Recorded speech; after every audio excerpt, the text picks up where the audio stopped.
Setiap kali pemberian pakan ya seperti ini ya teman-teman, cepel, tidak basah dan tidak terlalu kering.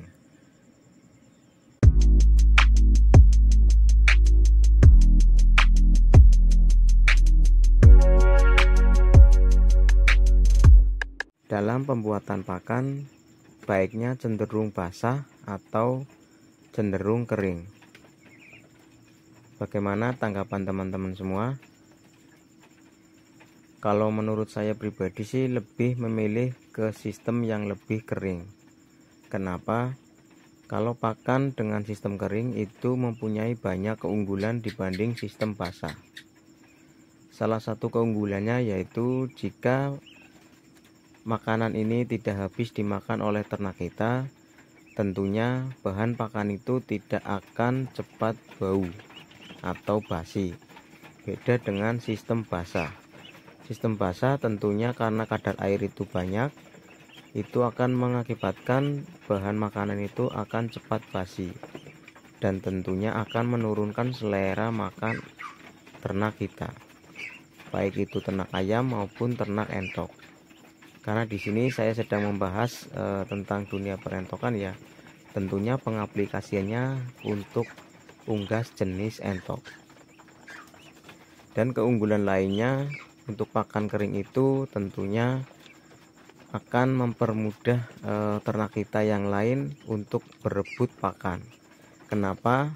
Karena dengan kondisi kering tentunya ternak kita itu yang lain pasti akan membutuhkan air minum lebih banyak, sehingga mereka tidak akan dominan untuk memakan makanan yang tersedia, namun juga akan mencari air minum yang terdekat, yang mengakibatkan adanya celah rongga yang kosong dan bisa dimasuki oleh ternak-ternak yang lain. Itu keunggulan yang kedua. Dan tentunya selain itu juga kalau bahan kering tentunya tidak akan mudah menimbulkan lalat di area kandang. Dan di sini yang akan saya bahas yaitu cara pembuatan pakan semi basah. Ini saya menggunakan mini chopper yang dibeli di toko online, banyak sudah beredar. Ini sebetulnya ya blender untuk menghaluskan daging untuk pembuatan bakso ya teman-teman. Tapi saya aplikasikan untuk menghaluskan buah pepaya yang masih mentah ya teman-teman. Nah seperti ini hasil chopperannya.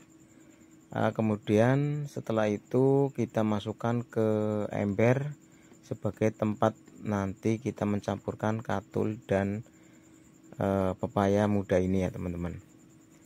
Nah ini chopper yang sangat mini ya teman-teman, dan ini adalah pepaya yang masih muda. Tadi saya habis mengambil di pekarangan dan kemudian kita mencoba untuk mencopernya. Ini saya lakukan setiap sore hari ya teman-teman untuk pemberian pakan anakan entok yang ada di kandang. Jelas sangat menguntungkan dan sangat membantu, walaupun kapasitasnya kecil, tetapi ini meringankan tugas kita dalam proses penyediaan bahan pakan. Nah seperti ini teman-teman hasilnya untuk pencoporan yang kedua, dan tentunya ya cukup lumayan halus karena ini tadi tidak lama dalam proses pencoporannya. Setelah itu kita tambah dengan katul atau hood ya, untuk daerah lain mungkin kita hanya menambahkan kurang lebih 3 gayung atau siwur ya, ataupun alat buat mandi itu sebanyak 3 kali ya, kurang lebih kalau kita kilo ya mungkin sekitar 2 kilo lebih ya teman-teman.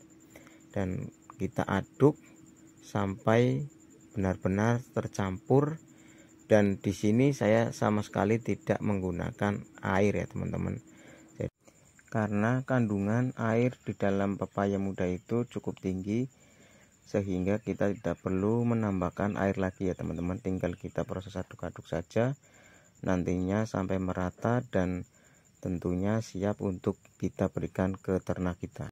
Selain meringankan biaya pakan, Dengan menggunakan pepaya muda juga menambah nafsu makan pada ternak kita, sehingga akan kebal terhadap serangan penyakit.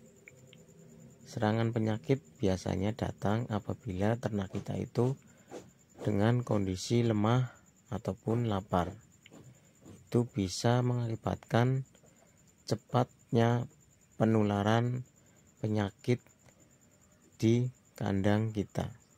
Tetapi kalau ternak kita itu makannya lahap, ya saya jamin ternak teman-teman semua pastinya akan selalu sehat dan tentunya akan hidup sampai masa panen.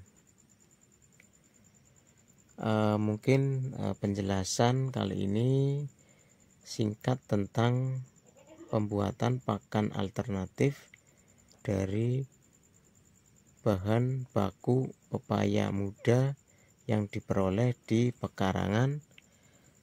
Cukup menginspirasi teman-teman semua dalam proses beternak entok, khususnya tentang penyediaan pakan alternatif.